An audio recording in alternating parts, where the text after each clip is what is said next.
the stuff and configure the stuff. You've got to think about the group and the system that you're deploying to. It's not just a question of tell me what fields you want here. So I think firstly, my leadership style I've got a lot more confident in what I know works and what doesn't. And I've probably spent hundreds of, if not millions of pounds down the toilet trying to make situations work or trying to make an employee who wasn't bought in the right way. But yeah, I think the main thing is realizing that culture is important and my primary job is that culture. And that sometimes involves making decisions. Sometimes that involves acting in particular ways, demonstrating particular things.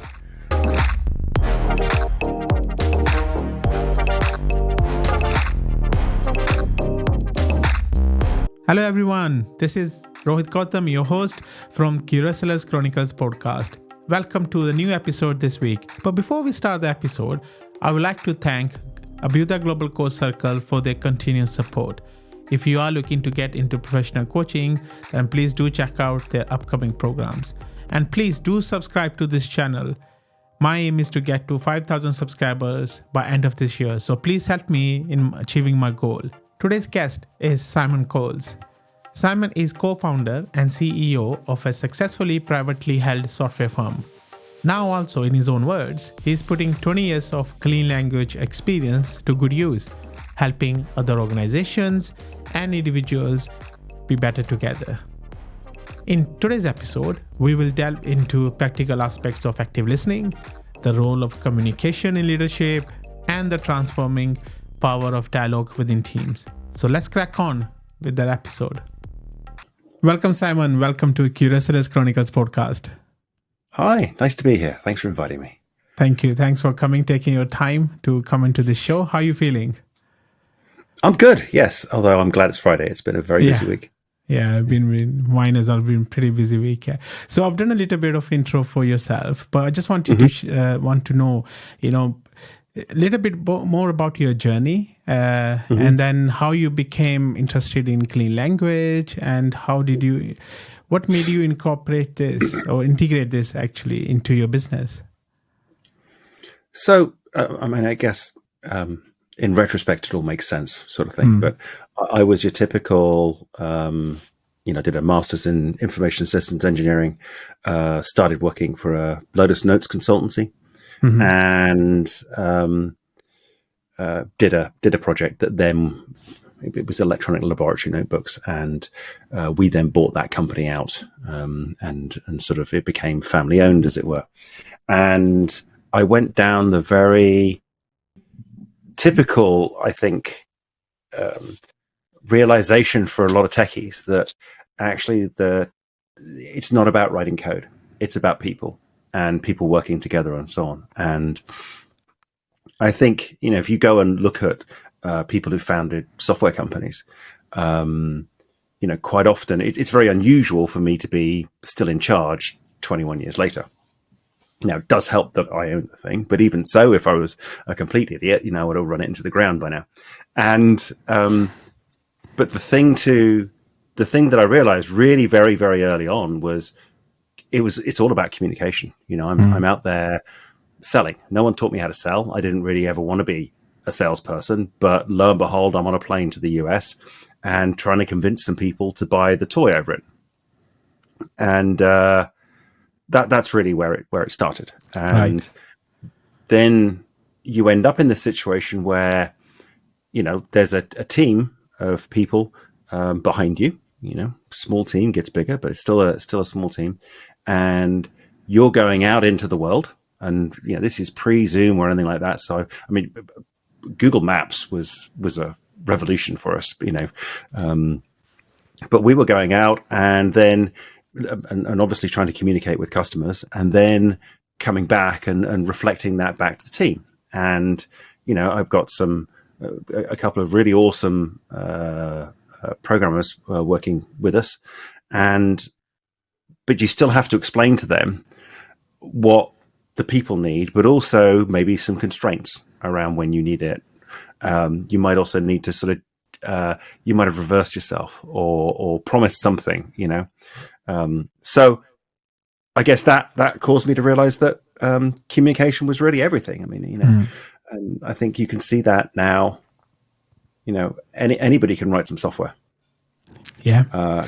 Getting that software into use and getting an economic return from that software requires talking to other people in some way or another. So that's why we're here. Yeah, true. And how did you came across then clean language, and how did you, what made you integrate it in your business? So the company I work for in IP, invited Caitlin Walker in. And I can't remember when, probably about 23, 24 years ago. Long time. And that was her first work in business. And she essentially did sort of metaphors at work, I think is what it's called now, sort of, but basically taught us clean language. Now, I don't know how much of an impression that made on the rest of the team.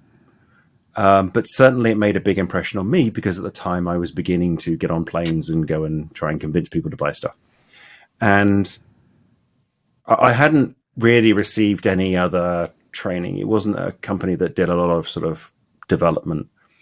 But the Caitlin stuff was really, really interesting. The sort of power of asking those questions. And I think, it's one of the things about clean language is you only really get it when you've had a personal experience of, I thought a little bit about that, and you helped me through these questions, and now I had and that's written up, by the way. If you read Caitlin's book, Contempt to Curiosity, I think it's chapter 3 is that particular engagement that she did. So then I remortgage and become independent and realize what I'm doing is using clean. And I think one of the really interesting things for me is if you're trying to sell into a new market, you can't be an expert in that market because the market doesn't exist. But you can very rapidly appear to be an expert in the market if you just listen to what people say, use their words, and describe your solution using their words and ask clarifying questions using their words. And that was, but I only figured that out in retrospect because we got to the size where we started hiring salespeople, and I had a devil of a time trying to get them to sell properly. It really was very difficult, to the extent now that we don't hire experienced salespeople. It's just way too much work. But if you find people and teach them to pay attention to the language that's being used, it's not quite like sort of shooting fish in a barrel or whatever the appropriate term is, but yeah, you can, if you've got a good offering, if you've got product market fit, and you've got, I wouldn't say clean. Again, I get it, it's very difficult. Clean language has a puritanical element. Who would say I'm not doing it properly? But if you have a basic understanding of the power of listening, of the power of using the other person's words, and awareness that what they mean by their words is not what you might assume, and we can talk about. I wrote a blog post about a sales meeting that we did. And one of the things I realized was it's not just what I do, but also if you've got a room and a team, when I go into that room, that might be the first time that team has met, discussed everything and all that sort of thing. So I need them to tell me stuff in front of each other so that then we all know that particular piece of information, that perspective is part of it.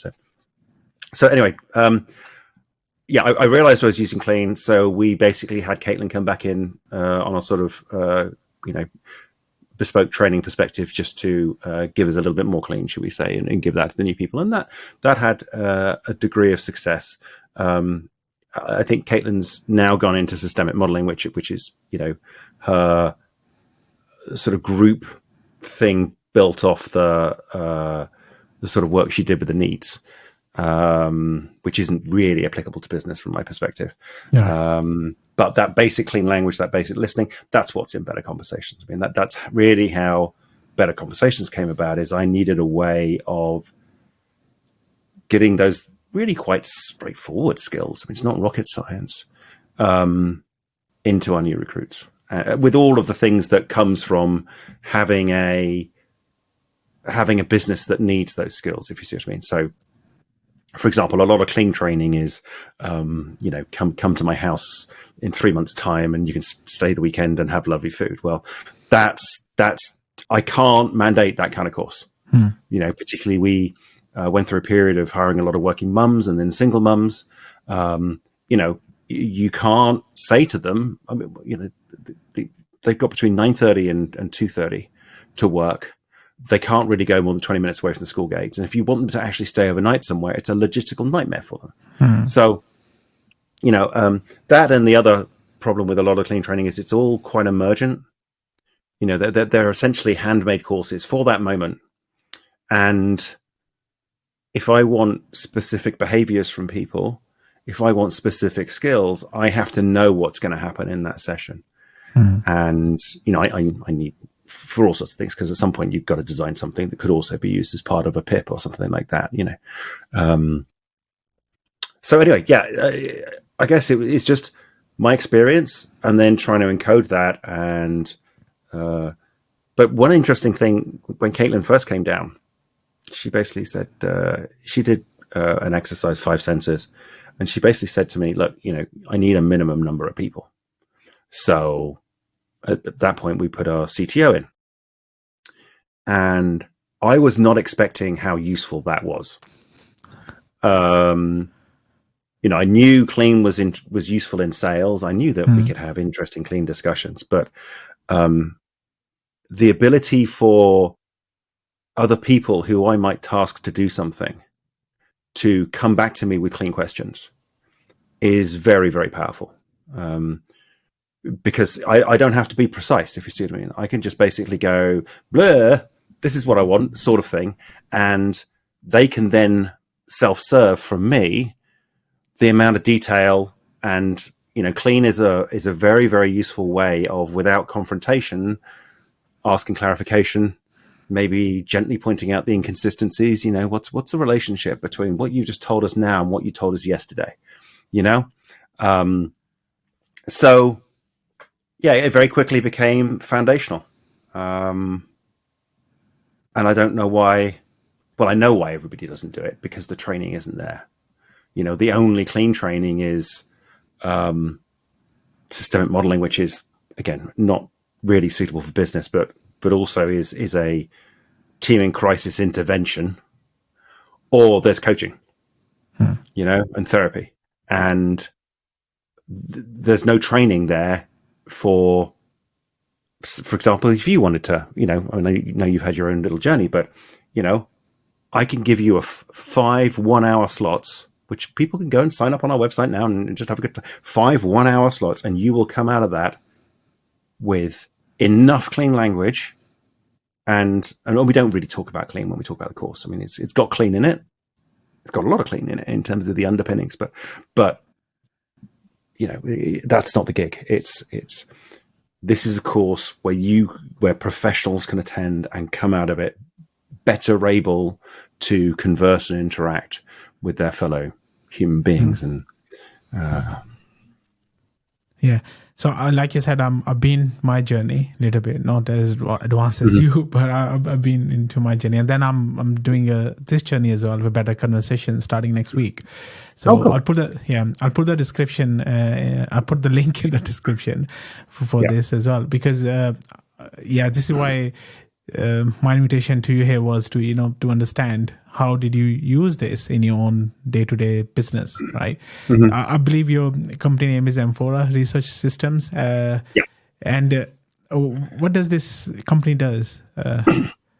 So if you're a research scientist in industry, obviously people are paying you and giving you expensive toys to figure out new stuff. And when you figure out new stuff, the way you protect that is patents.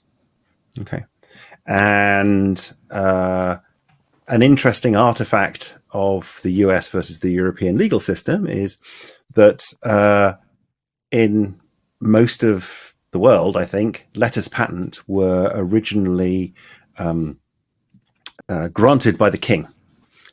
So when the Americans went over and set their own country up, they went, we're not going to have any kings. This letters patent stuff is just patronage. This is bad. So what we're going to do instead is we're going to allow the first person to invent something to be the patent owner. That is how we're going to decide. Not the first person to schmooze the king, but the first inventor. And that has persisted, tweaks and that sort of thing. But that first to invent thing is still a major part and proof of invention. So what that means is laboratory notebooks are key parts of patent defense. And it used to be before 1997, I think, when the WTO came in, there were some allied TRIPS rules. Before that, any evidence created outside the United States could not be used in a patent interference in the United States. And let's remember that 50% of pharmaceutical profits come from the US, so it really matters. So previous to that, what happens is if somebody in Europe had a clever idea, they tell somebody in the US who would redo that experiment, and then you'd have your patent priority. So in 97, all of a sudden, evidence created in Europe could be created. And so a whole bunch of lawyers got on planes and went, hello, European subsidiary. We'd like you to start using paper lab notebooks now. And what had happened was the scientists' use of computers in Europe had been unimpeded by paper. And so they were all happily using computers to do their work. We were initially working with Kodak, and they were leaders in automation because, of course, they're doing everything in the dark with some fairly nasty chemicals. So they were really good at the automation. And that's what kicked off the electronic laboratory notebook thing. And that's why it happened in Europe. And we just I met somebody from Kodak at an event that I was presenting at, and he basically said, come and help us. Nice. So that's what we do, generally for smaller life sciences companies now, and big pharma, some chemicals, but yeah, all around the world. I used to do a lot of travel pre-COVID, typically, speaking or customer visits, sales visits, 1 week a month, 2 weeks a month in the US or Europe. And isn't Zoom a wonderful thing? I don't currently have a valid passport. I'm very okay. Well, I don't need one. I've been everywhere I would want to be. Yeah. Yeah, you don't need any more. You should get a proper stamp now. You can go anywhere. One stamp, exactly. That's it. Yeah. So, looking into M4 research system, what role did effective listening? We talk about listening, active listening, effective listening. What role did it play in the early stages of building your organization? I think the main thing is people need to feel heard. And especially your customers need to feel heard. Or especially your prospects need to feel heard, let's put it that way. So that really,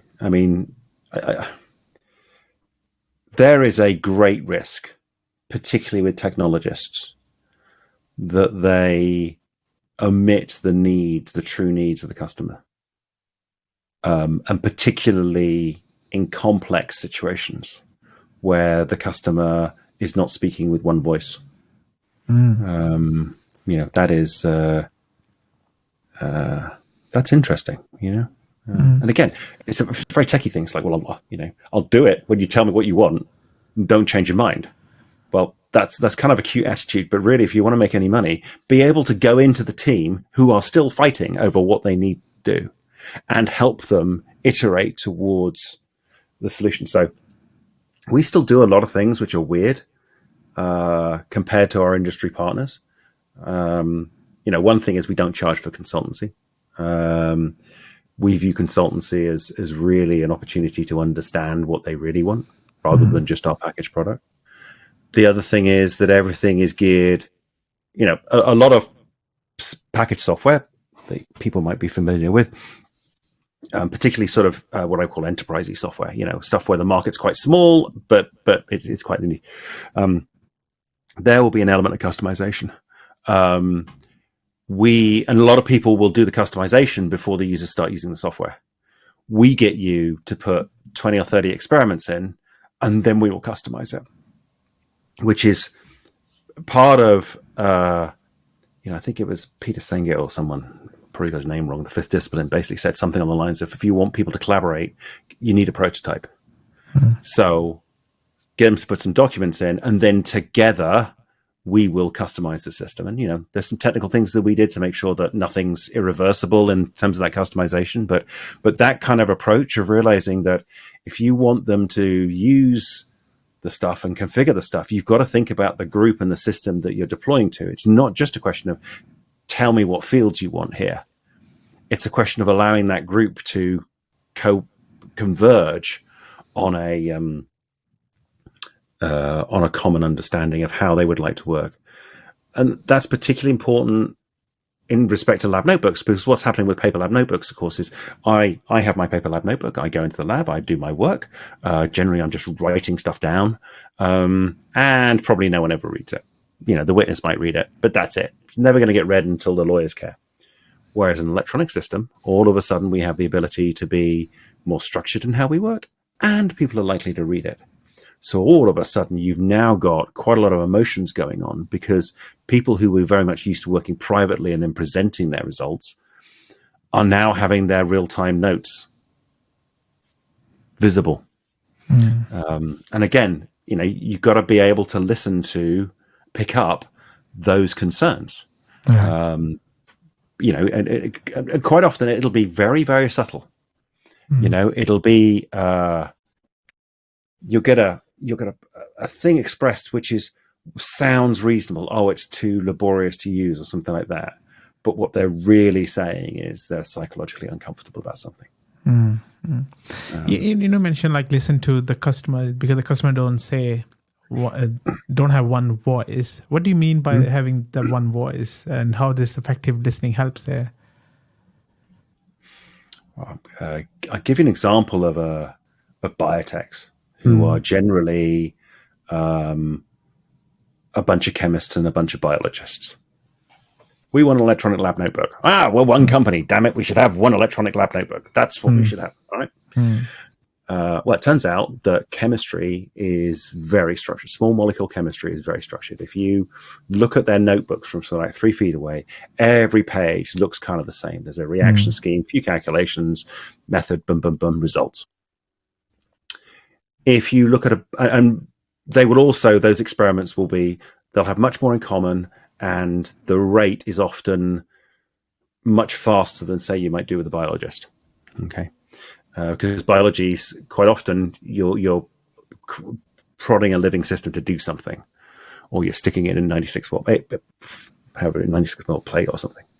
So if you go and talk to the biologists, they have much more narrative in their work. They have much more difference in experiments from day to day. Their experiments will be longer. They will naturally use Word or something like that.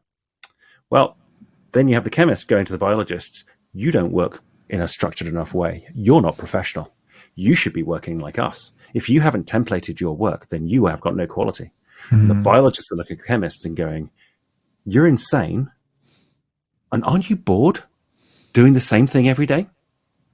So vendor wanders into this, and you want them to buy our product. What are you going to do? Make one side wrong? You can't. You know? Yeah. You can't.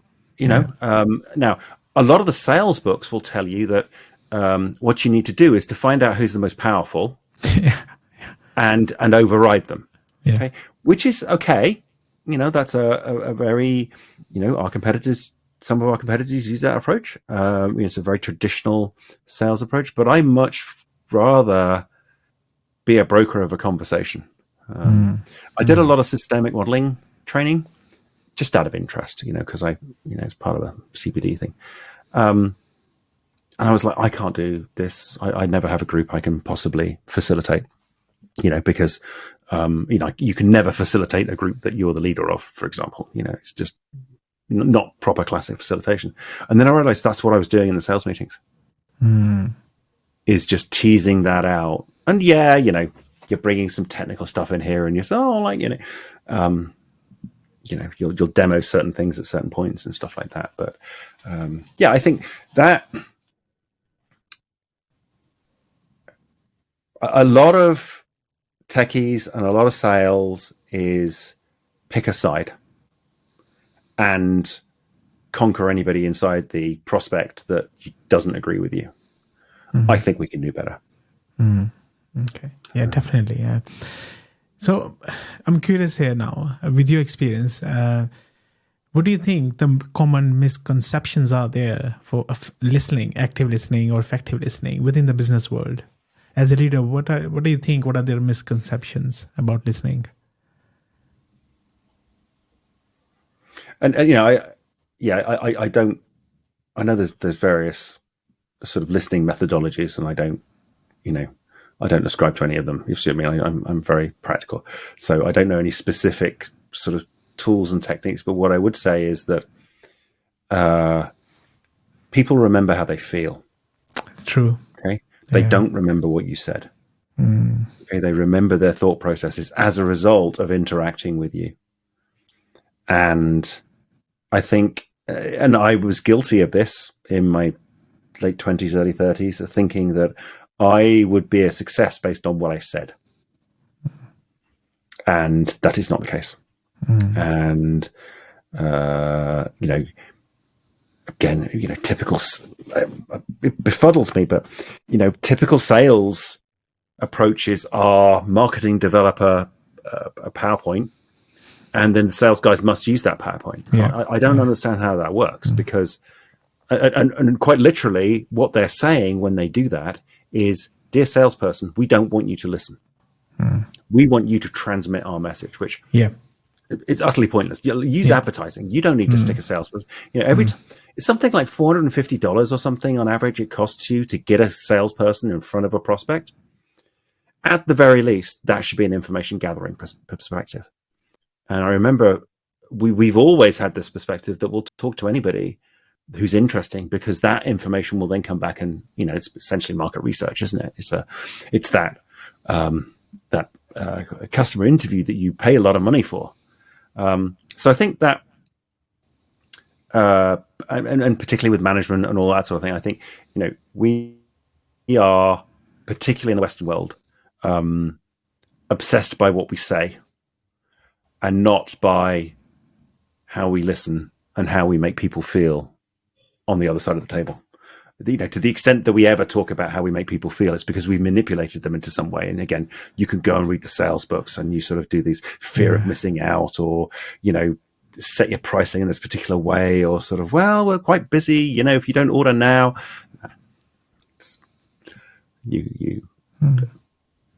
people need to feel you care and you've listened and you've understood. So Simon, then obviously we talked about the misconceptions. Then what are the biggest obstacles you have faced in fostering a culture of listening and open communication in your organizations or any other clients you worked with? I think certainly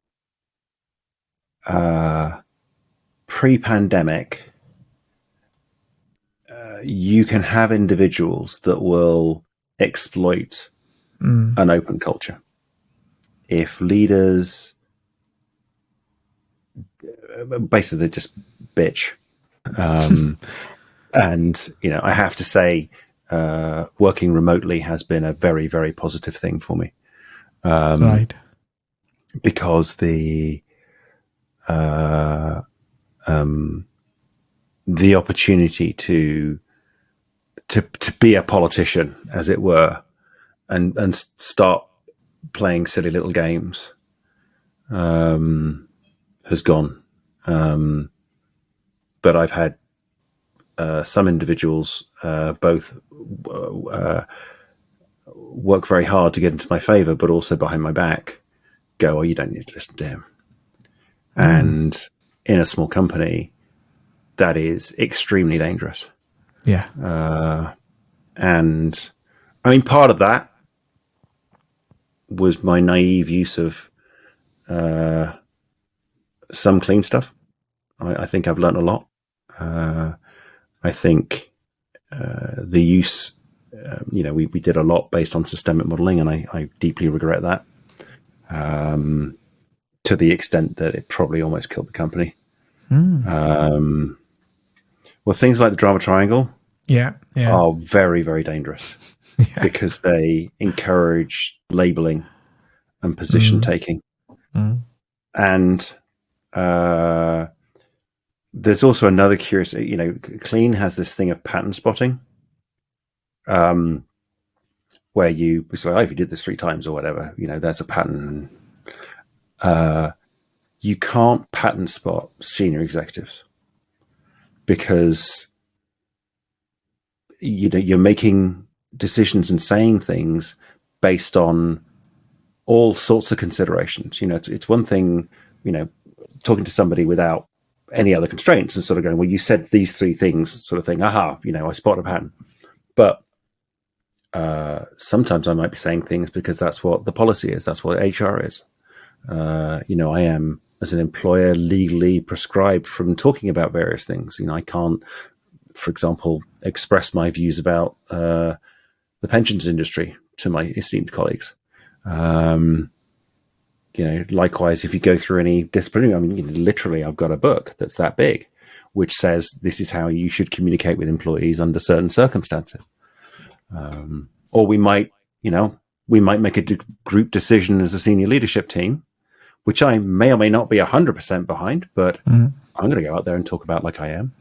And if you naively, and again, a lot of the people who are doing this stuff don't really have any, there are very, very few commercially experienced people in the clean world. If you naively pick things out of the training room and take that into a work situation, you end up with an absolute disaster, which I kind of had. So this stuff is not without risk, and that's one of the things that I think we've worked really hard on Better Conversations is to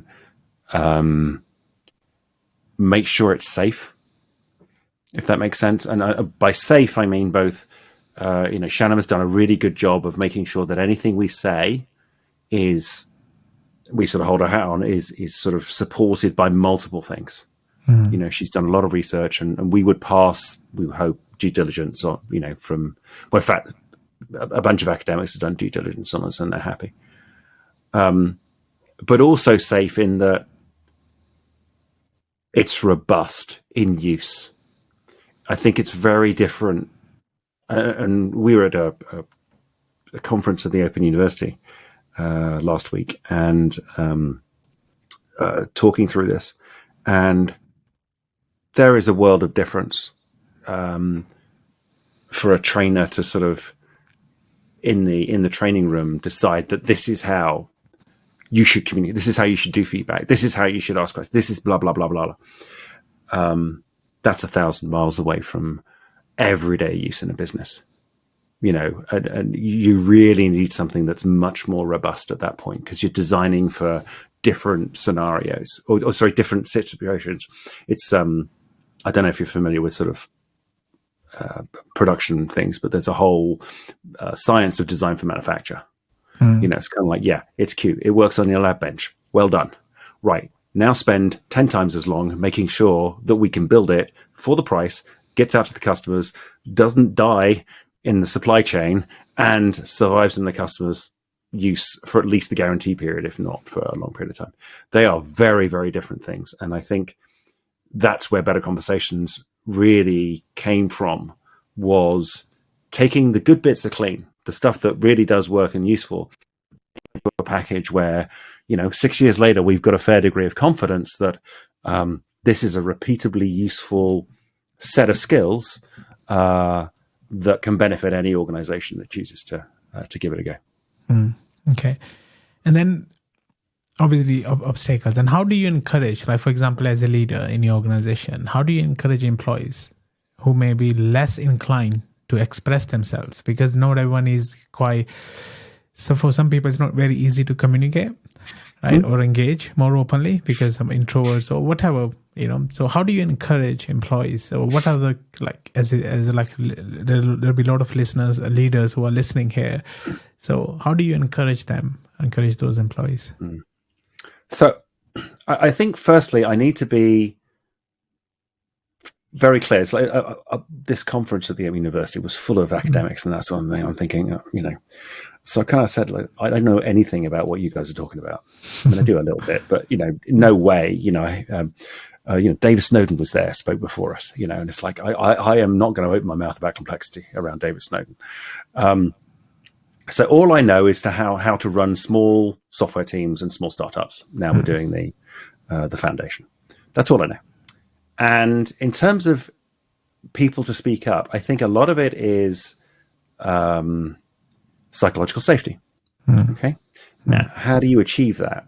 And again, I sort of half read a book, but I think a lot of it is, they will do better conversations before they join. Ideally, they'll do better conversations before the interview and before their second interview. We view the interview process as the start of the relationship. So all the way through, we're treating them as if they're already an employee, and we're thinking about how they're going to be in 6 months' time or something like that.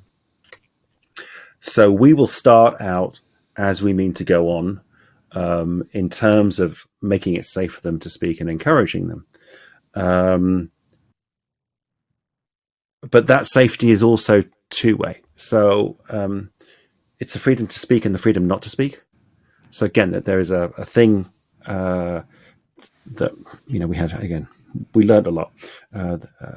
One of the really most impressive ceremonies in systemic modeling is a theme where the facilitator will go round and basically asks a few questions of everybody, and everybody gets to contribute. That is the most stupid thing to do inside a company or inside an intact team. Because, of course, you've got a hierarchy in there. That hierarchy didn't disappear. And that hierarchy may be, I'm the boss, but also it might be level of expertise, level of responsibility, and that sort of thing. So any topic that you bring in, and this comes back to feeling safe to speak up or not, any topic that you might be discussing, some people may not be ready to talk about. For whatever reason. They might be watching to see what they believe the leaders of that particular area is going to say. They may not have an opinion, yada, yada, yada. So I think that's one thing, is to be aware of that. We do have a sort of mentorship program. So I think you're going to be meeting Chandama, my partner in crime in the Embedded Conversations. So she's our head of people, and she's essentially a mentor, especially to the younger ones. And she'll basically explain what's going on to them. She's outside of the management track. Nobody directly reports to her, but she'll just have a little catch up with them once a month or whatever. I think everyone's on a different cadence. And then I think the other thing we do, which started in the pandemic, it used to be before the pandemic, we would have spontaneous all office discussions about something. So, for example, Top Gear, not just, oh, did you see the car, but what's happening in Top Gear, and when Jeremy punched somebody, what was going on there, and what did that create? Trying to get people, because I view those conversations as being practice. If you see what I mean, it's not about work, but it's about the team practicing, communicating. So we did that pre-pandemic. When we got to the pandemic, I'm not a rigid follower of any particular agile religion, should we say, but we kind of picked up the concept of stand-up and made it our own. And the thing that appears to be interesting is that we often have a question of the day, which is something that I make up and is frankly ridiculous. So, and we do play off each other. What's one thing that's unpopular that you like? Or I don't know, what else? And sometimes we'll do things like if one of my colleagues is going on holiday, it's like, what's Matt doing on his holiday? Wrong answers only, But you'll go around the team doing this. And I think, the feedback we've got is they really appreciate that level of informality and that level of being able to essentially get to know each other. It's a remote team. A lot of these people will never meet. Yeah. So I don't think it's one answer. I don't think managers can somehow make a magic sort of hello, dear person who's scared to talk. Yeah. I think it's lots of things that all combine together. Yeah, there's some great tips in there actually. And then obviously I'm quite intrigued as well. We are quite close to our time, but I'm quite intrigued to your leadership style, how this has changed over the years, and adopting like listening first approach change your leadership style. So I think firstly, my leadership style I've got a lot more confident in what I know works and what doesn't.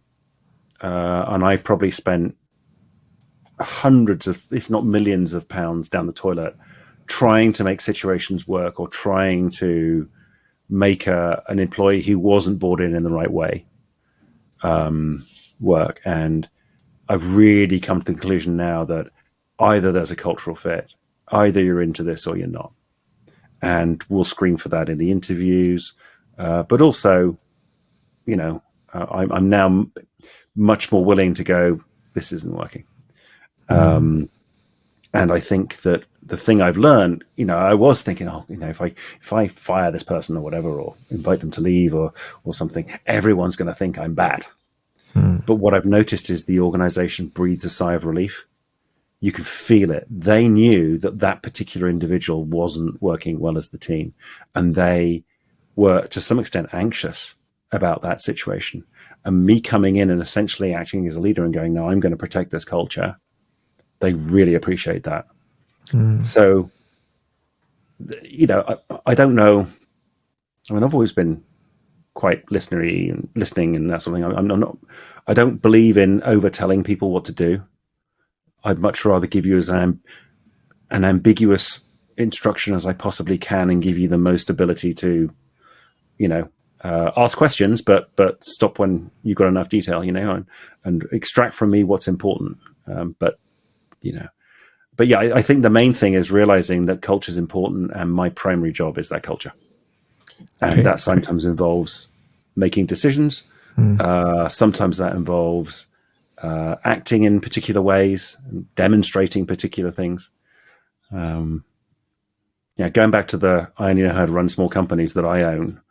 I don't know how I would manage a team of people that I didn't select.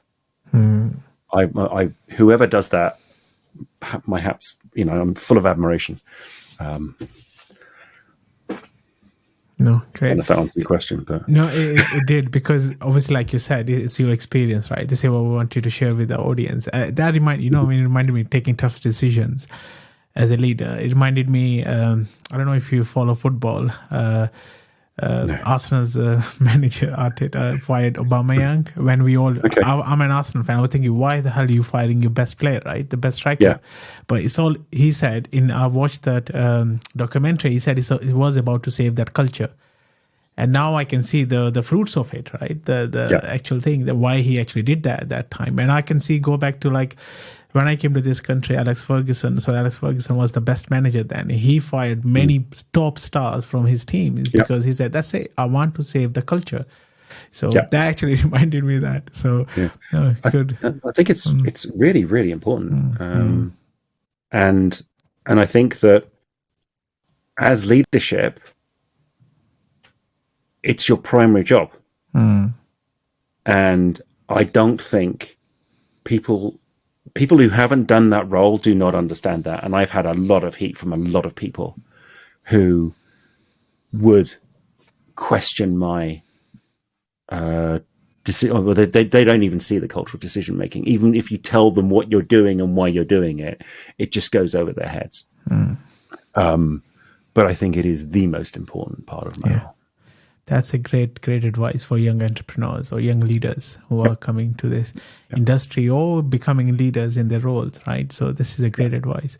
So Simon, sorry, go on. I was going to say, my advice to young graduates, and my sons are both graduated, is go into different organizations and watch the culture and make your decisions. And every culture is specific to the circumstances and the business type and the people and all that sort context, of thing. Yeah. But, you'll have people come out of companies, will describe their companies, talking about the tooling, talking about the industry they're in, and the size or something like that. But they they don't have a radar for the culture of that team, the culture of the organization. They don't see how that culture is being enforced or damaged by various bits. And that's the thing. If you want to end up running your own company, you've got to have an ear for that, or an eye for Brilliant. Yes, that's true. Very true. Brilliant. Simon, it was wonderful talking to you. We're at the end of our podcast now. I don't know where the time gone. So I wish we had more time, but obviously, hopefully we can do another episode in the foreseeable future soon. We could come back and you could tell me what you thought about Better Conversations. No, definitely. But actually I wanted to ask, but what's next for Better Conversation in the future? So I view a really dangerous situation for any kind of training course that you've got a bunch of people who are interested, give them another course. And quite often trainers do that because, it's a pretty scary job being a trainer because you don't know where the next money's going to come from. And generally they're not very good at marketing. They're not very good at sales and all that sort of stuff. And I generally think that's when those courses lose their way. Or they decide they need to publish a book in case they need to put loads of stuff into it to make it long enough to be a book and all that sort of thing. We are not intending to do another course. We have Better Conversations, full stop. We might do add-ons and all that sort of thing, but the course is really nicely positioned right now and achieves its objectives. It's now about helping other people take that course out.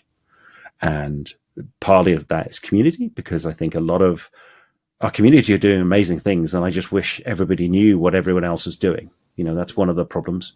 And some of that is because people are too modest. It's kind of like, oh, yeah, I just wandered into my local Department of Education and now they're doing Better Conversations. It's like, why didn't you tell us, that you've achieved something marvelous? So part of that is community. Part of that for us is tooling, is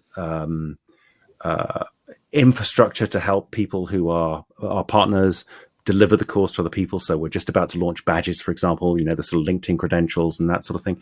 Stuff that the people delivering Better Conversations wouldn't have the infrastructure to do on their own. But we can do it. And in that way, we can help them move things forward. Yeah, and the best part is open source.